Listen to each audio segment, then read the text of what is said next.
Paolo Tagliaferri, 68 anni, Pietro De Gidio, 67, Pasquale Spagnolo, 53.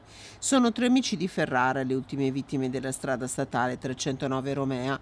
La loro vita si è spezzata qui alle 15 di martedì al chilometro 103, quando la loro auto, una Renault Scenic, si è scontrata contro un tir carico di legname condotto da un 54enne di Giavera del Montello, rimasto leggermente ferito.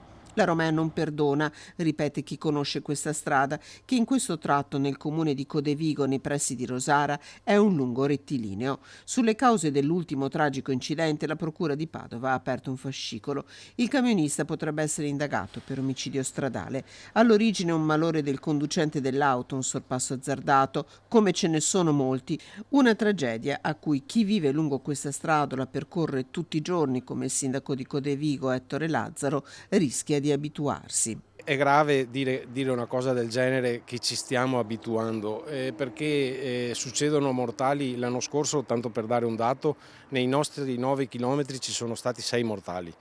Quest'anno partiamo con un primo incidente con 3 morti e questo è molto grave. Dicevo, l'abitudine è una cosa grave, fare abitudine su queste cose. Nel frattempo le amministrazioni senza sosta lavorano sulla messa in sicurezza.